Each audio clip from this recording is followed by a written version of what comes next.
making a video. Might be the last one for a couple of days. You know, power might go out. Big storm coming. Yuck. You know, there's already too much snow on the roof, and more snow is not good. And, I don't like it. Just, I just feel doom. So anyway, that's sort of been my mood, is doom. A very doomy mood. So I didn't really know where to go with this video. Maybe I'll talk first. I figured I'll respond to some comments and this and that. Yeah, I did have to, I guess I'll just mention updatey stuff. I did have to fix some of these things here, you know, from the link below. That's always there in case you're interested. You know, they're just sort of indexes of videos. So anyway, yeah, they got all messed up as YouTube has changed, you know, how they write the script and the pages again. So I have to remodify everything. So everything might be a little bit broken for a little while. We'll see. So anyway, I have to do some more. I haven't done any programming stuff. Probably should do some of that. I've just been lacking motivation, lacking inspiration. So I've been thinking about depression and, you know, this whole conversation about optimism and pessimism is kind of an interesting thing. And what is the correct perspective in light of, you know, the circumstances? And obviously, I'd say in the light, if you look in the context of evolution and you just contemplate the idea of 4 billion years, 3.5 billion years of little organisms, little machines, you know, no sentience, no brain, but just fighting and fighting and fighting, just eking through an environment, just squirming, these worms, these little mechanical worms. And, you know, say some 500 million years ago, they started sensing. They started not having a good day in a sensual way, saying ouch inside their heads, having that heavy, crushing, negative type style feelings, noises in their head, unpleasant noises. Agitation, revulsion, irritation, aggravation. Probably said that. It was worth repeating. And there's just been, tons and tons of that for millions of years. I mean, just millions of years of failure moments. You know, losing everything in the worst way possible. And, you know, I've just been having thoughts about that. I was thinking about wars, and I was thinking about if you took a chain of all the wars in human history and just followed the guy who lost the worst, you know, the guy who suffered the worst on the losing side, you know, not only knowing they were going to lose, but him personally losing everything and knowing it and feeling it and sensing it and slowly dying with it. And just, if you could think of a soul that was, you know, if there was such a thing, but just this idea of some individual had to live all those lives, had to experience all those failures, how just horrible that would be. You know, just, you know, endlessly going on, you know, day after day, month after month, year after year of just failure after failure after failure. Eek. And then when you compare it to the winners, you know, like I said, it does seem all so frivolous and superficial. The cost of it compared to, and you know, it relates to everything. I mean, I saw Warbles on a lot did a video, kind of defending kangaroos from their unnatural annihilation. You know, when their numbers are in the millions, which is funny in itself. But just this whole idea that, you know, the sympathetic thing to be, the kind thing to be, is to be this, you know, to have this pro-life attitude, that somehow kangaroos are better off surviving And when 3/4 of their children are killed, they live 12 years, and they watch their kids die, and just the experiencing of the death themselves, the attrition rate. These are all real deaths. They're not fake death. It's not some death over there. I guess that's part of it too. Is that it's just so impossible to really comprehend the nature of the losses, and in so much of our fantasy lore, we always just follow the winners, through their quest or through their victory, the patent idea or something. And there's so little attention to all the individual losers, all the individuals ruined, horribly, in awful ways. We don't have any record of that. There's no movie of it, so to speak. Because, we wouldn't watch the movie. It would be too brutal, too harsh, too negative. There'd be no fun in it. And it's, not our nature to gravitate to things that aren't fun. So anyway, that got me to thinking about the whole mechanism of depression. And it is a weird phenomenon because, intuitively or simplistically, when you think about evolution, you'd say, what would be the evolutionary advantage or purpose or function of this capacity to become depressed? It's kind of like the lemmings, it just seems so unintuitive that there would be some point in a civilization of even little rodents where that somehow it would make sense for them all to go insane and jump off cliffs and drown in streams and, do preposterously stupid things, to go crazy. What would be the advantage? But obviously there is an advantage in the long term. It's a way of maintaining control over having the opportunity for exponential growth. And this is another one of these insidious survival mechanisms, is to have built into you some sort of capacity to exploit an environment aggressively with your population. But organisms can't be allowed to do that all over the place, because then they'll make a mess. So there has to be some sort of always this check, always this knee to the balls that slows it down. Some other restraint, some other thing to maintain function. So back to depression. Clearly it seems it's a function of defeat. I think it as a feeling, it has such a sense of defeat in it. It's such a beta feeling, where you want to regress, and it's a mechanism for regaining strength. I think that's why the fatigue comes with it, and the tiredness and all this other stuff. It's just some natural mechanism that says you haven't got enough fight in you, so go rest up and see if tomorrow you can come out a soldier. You'll have your tools. It's a recuperation thing, a defensive mechanism. It's not a flight, but it's not fighting either. Something in between. Just an interesting phenomenon, but I think it could be, if somebody went to the trouble. There's probably a list of advantages to organisms having this capacity to wander off, to seek solitude, to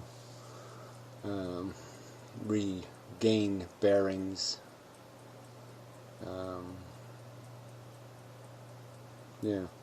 So anyway, but it is interesting, because theoretically,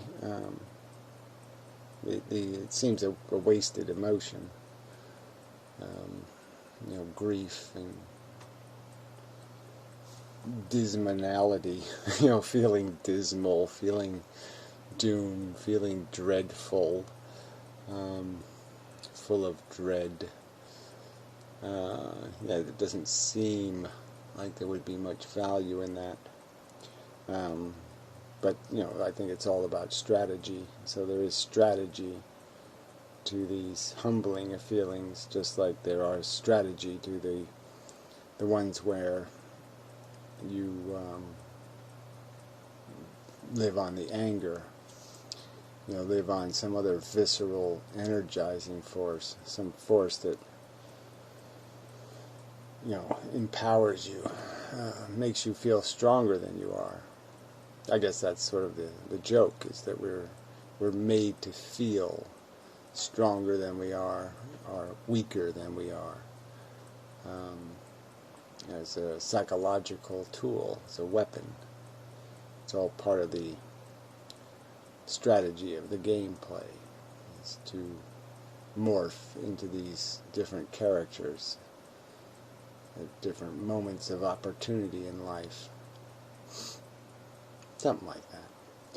Obviously it can go all awry, One lemming can feel stressed out and go loopy, and no one's going to write about that one, of course. So certainly all things can be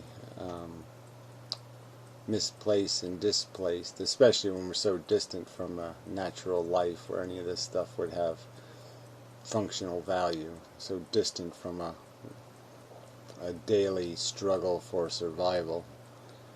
It's more of an obscure struggle. It's made out of so many pieces now.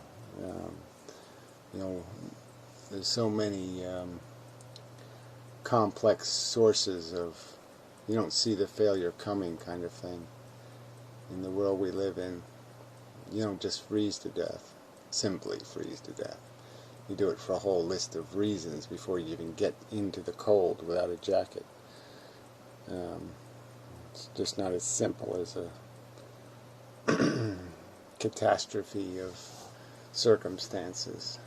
It's a complexity of circumstances that can ruin you. It can take you 10 years to fail. You can just slowly, fade away.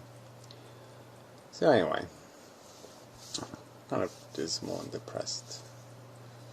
So that was fun, wasn't it? Yeah, that was great stuff. So yeah, I know there's some better way to say it, and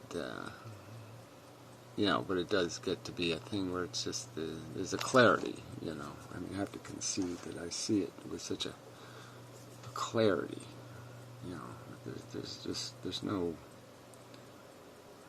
there's nothing redeeming for any of this nonsense, this perpetual fighting for this empty and superficial survival. Just isn't. We should just fight the last war and be done with it. So anyway, we have the last war, this last silly war, last stupid argument, whatever, arguing for the sake of argument. Anti-bullshit man. So I'll read one of his comments just to play around. I've already made my separation from you cowards on the subject. So I was sort of speaking of the idea, that's why I called myself an ethicist, and have contended that there's no real argument beyond the naturalistic argument. The argument from life, by its very fundamental nature, is a broken game. It is a game that creates needs that don't need to exist, and in a manner where there's no way it could ever create anything of value, because all it does is produce the very thing it consumes. It produces sentience, and sentience exists in an environment where it's going to get consumed, assumed by other elements of the environment. If your kid doesn't grow up to be the king, he's going to grow up to be the peasant. It's always going to be gris.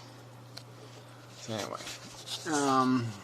cowardice on my part would entail that I am begrudgingly caving into some shifting demand without actually agreeing with it myself in the first place, and being willing to compromise ideology out of sheer spinelessness.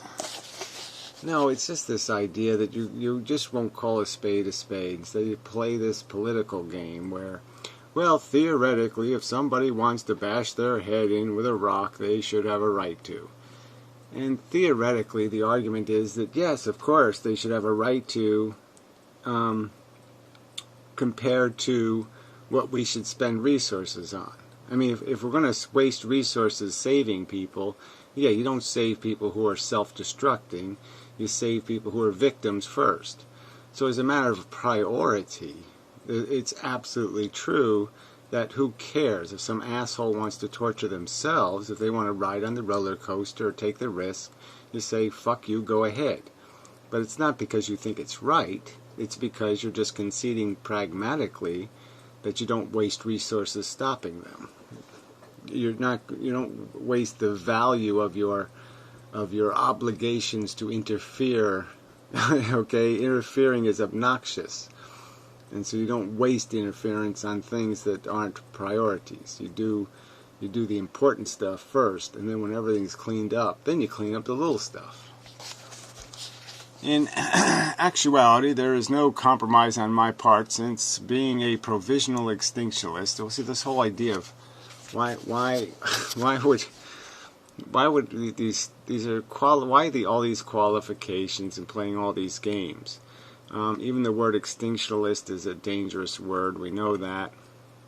We probably have to come up with some better language rather than trying to use these old words to describe new ideas. Because theoretically, this is the first time that human beings have had even an opportunity to talk about humanity as a whole, because human beings didn't even know what humanity was in the past. They had no understanding of the function of the world and how it evolved and how the mammals on it had evolved, nor the mammals on it had evolved, let alone humans in particular. And so I mean, it's always traditionally been an argument about who gets, who takes, who has possession of the world, ownership of the world, control of the world, and it's not about any of these things. Anyway, in principle, we'll necessarily morph that which you interpret as cowardly concessions into what is, in the end, a matter of pure consistency. So he's saying these, what I'm calling cowardly concessions, which are playing this game like somehow there's a rightness of perspective, like somehow there's an alternative perspective that is respectable. Well, it's not respectable, but it's only respectable in the sense you're not going to waste resources to stop it.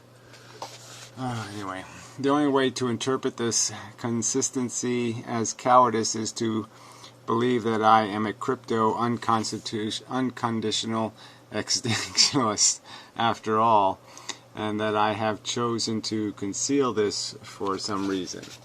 Yeah, well, it's not about the concealing, but isn't all this word rhetoric just so deceptive? I mean, either you believe that life has functional possibilities, or you don't. And if you don't, it's pretty much an absolute statement. So I just don't see any need for these concessions.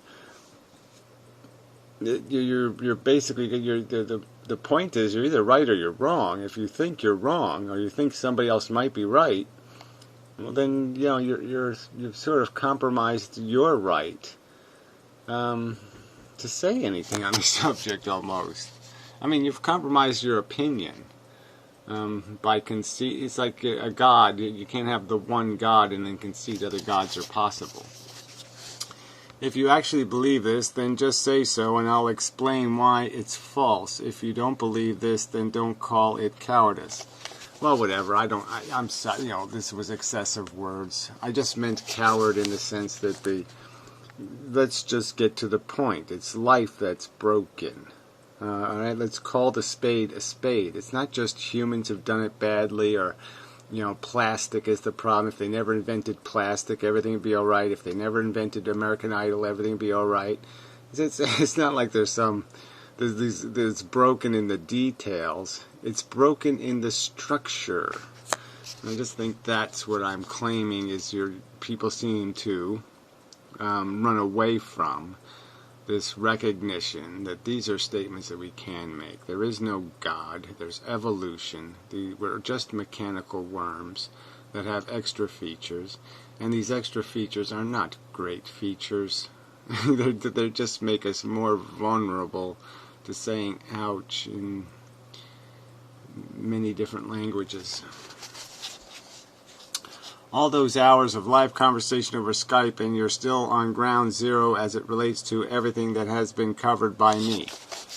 Well, I don't know. Yeah, I'm not conceding to your point. You're not conceding to my point, which seems pretty fundamental. But that's fine. I mean, you take this all a little more seriously than I do in terms of I don't really care about these fine line, detailed arguments about at what point you start rescuing the lunatics. You know, where you start wasting, medical research dollars on incurable cases and that kind of thing. So yeah, I mean, I don't know how to put this, but yeah, there's more important victims and less important victims.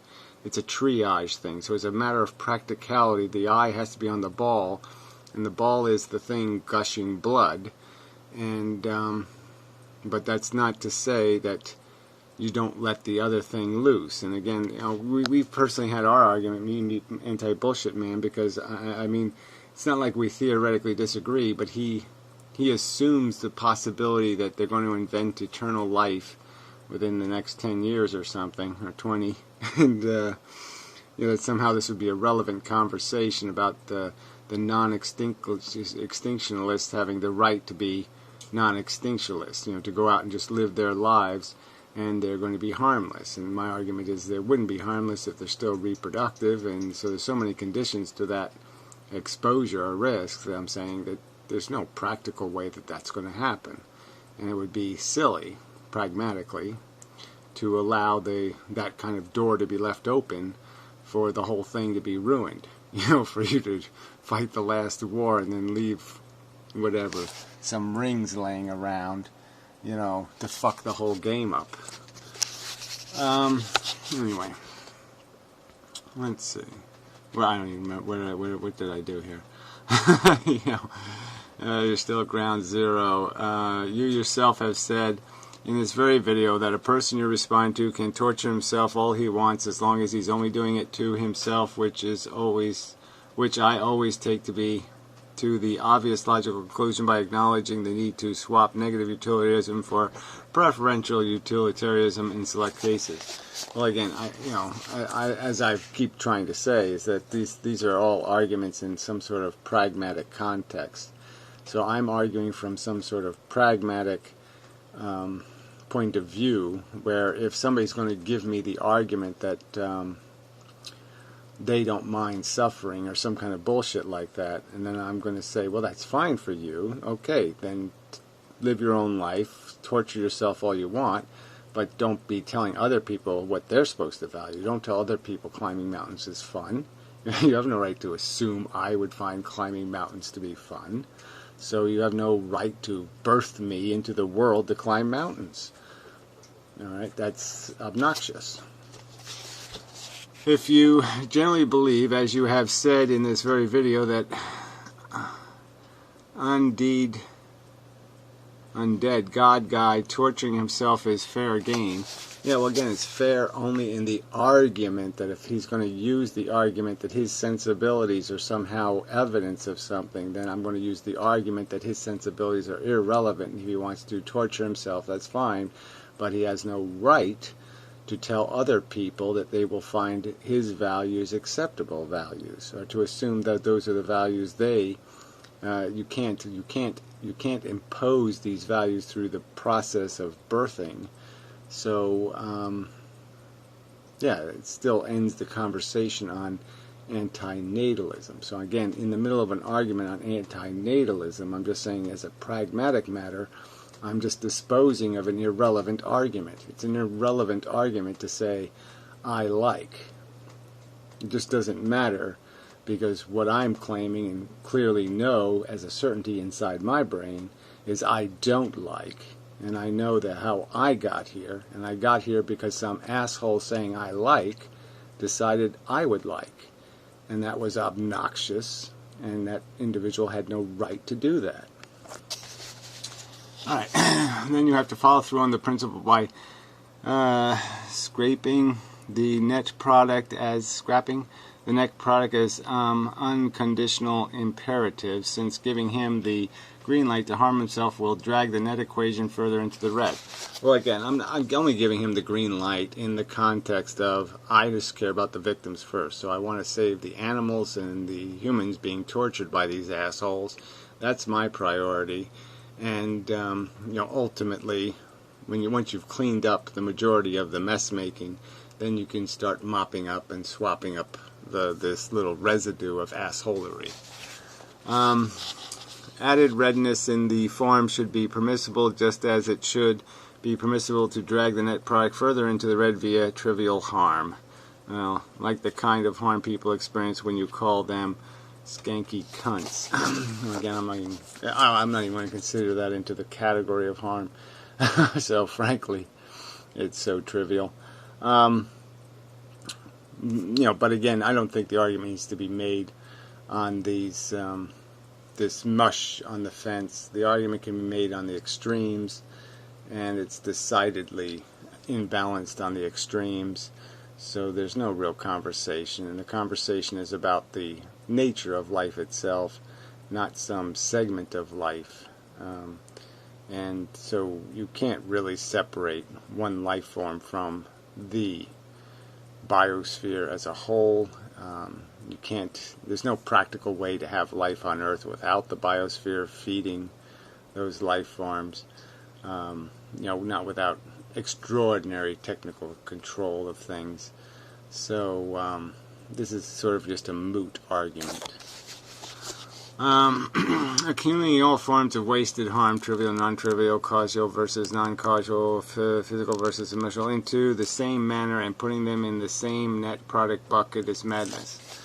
Well, making the accusation that I'm putting them in the same bucket is madness, so I think your accusation is insane. Quite obviously I'm not doing that. But it really doesn't matter. Delusional suffering happening because somebody has some idiotic delusion, some idiot who walks into a fire because he thinks God told him to, is still burning to death, and it would be idiotic to say that it's okay because he has a delusion. Finally, aside from deliberately engaging in biological parenthood, there are multiple reasons for why one-child couples don't behave like ANs. The main one being that the majority of them would have more than one child if the other 15% or 10% of people currently have more than one child stop having all these kids. So his argument is that most people who have one child want to have more than one child. I don't think that's true. And the bottom line is I'm just saying that the behavior, the only point I'm using this argument for is just to illustrate that it's not that big a deal to be antinatalist. It means you can still be a parent if you have to be a parent. Okay, you can still do it. So if you can't, it's like the vegetarian argument. Okay, maybe you can't not eat any meat at all. So maybe you still eat fish or something. Well, somebody could argue that that's a huge improvement over eating large-brained mammals, so that is some progress. And that's pretty much, once you realize that you can do that, once you can go that far, you can go the other minor few steps. It's almost like living without a god, right? You could almost argue that if you can be atheist on all the other gods, why not just one more? Well, it's a similar kind of argument, except obviously people need something to cling to when their dependency is high on some sort of notion. I'm just saying the one-child policy does sort of solve the problem of people who must have something. They just can't live without it. And in the end, it's the same kind of behavior. In the end, it's not sufficient replication to maintain existence. And it's the end we're seeking. So that's the point I'm using it for. Again, you want to nitpick and play games with words, well, go ahead, knock yourself out. But I don't see anything productive in this stuff. The moment the average one-child couple recognizes this, it will up the ante to compensate for the plummeting numbers. Well, I would argue that once they have to pay the actual price for having children without subsidies, that those numbers would plummet even further. So I can counter your argument with just saying I can make a counter proposal that would encourage people not to want to have those kids. Their want will diminish and die, if we oblige them to pay the freight for the activity. So, but the point is that most people aren't aggressively behaving as natalists. That's the point I'm making. They're doing it already with some care and caution and maybe even fear.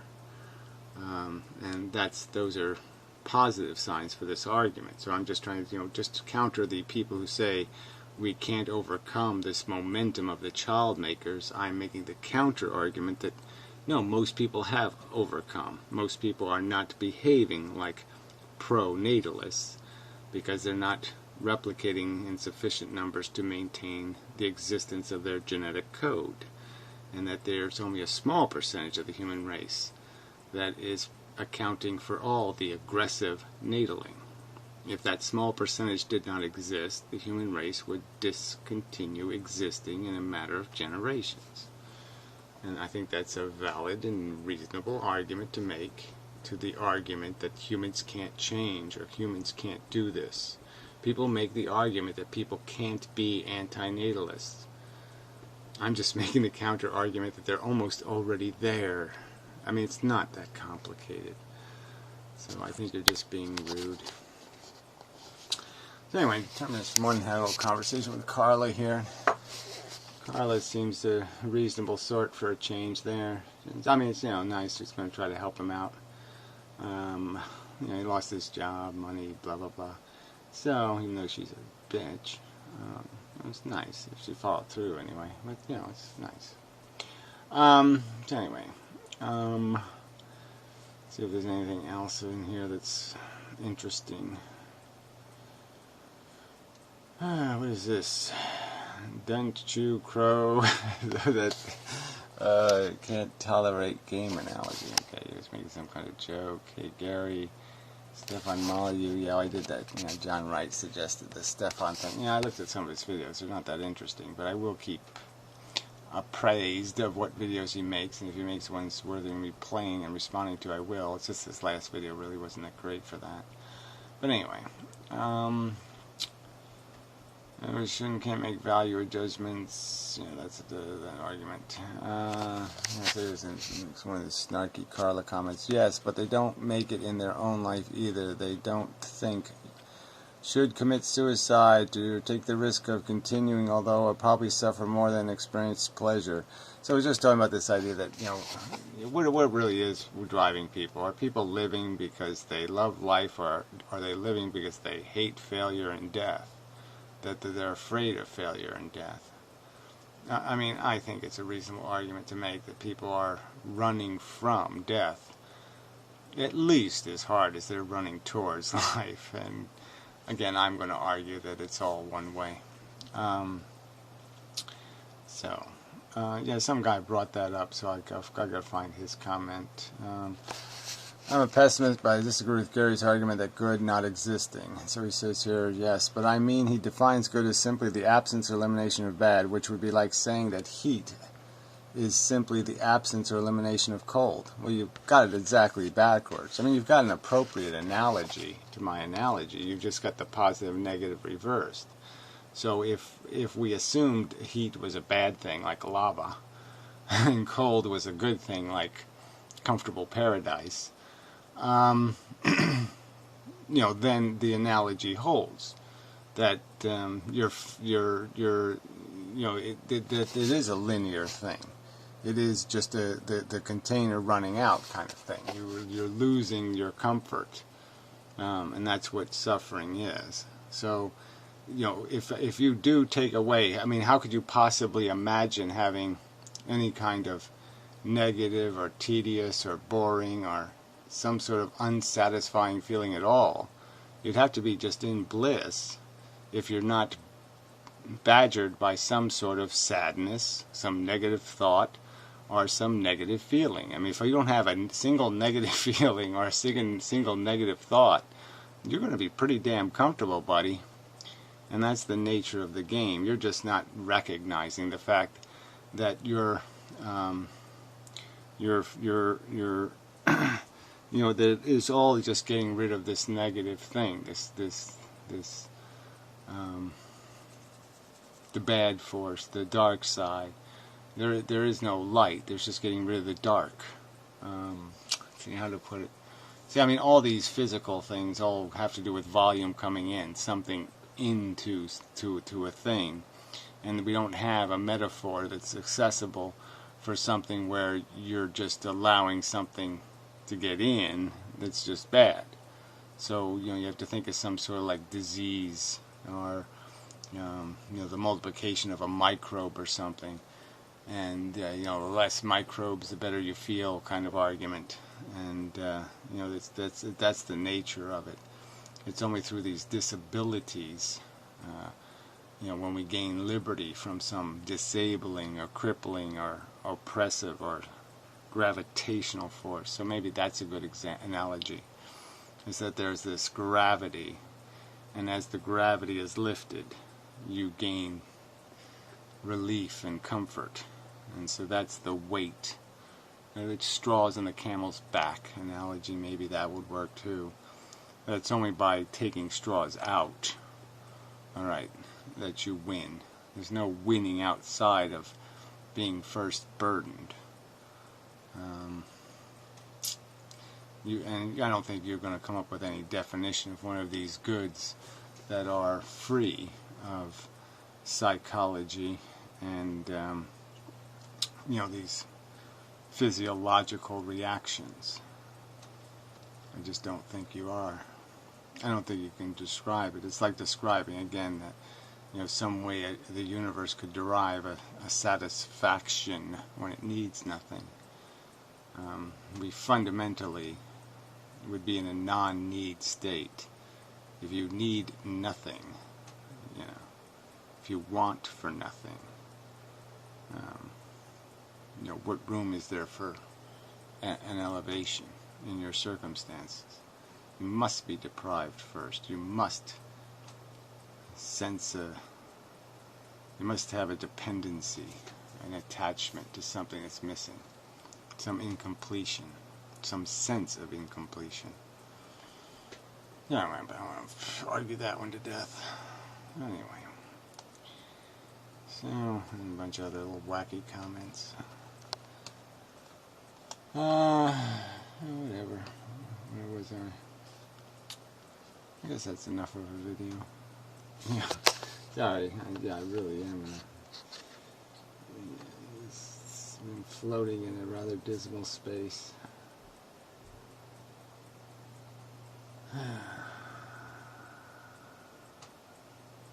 Yes.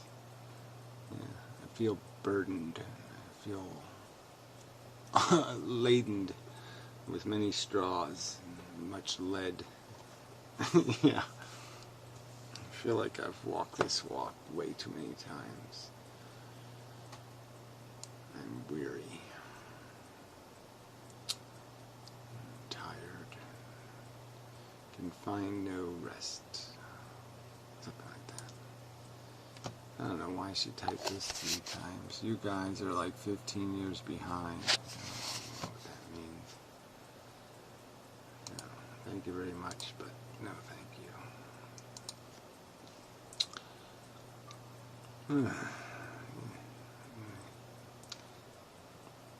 So anyway, I think I've said my piece.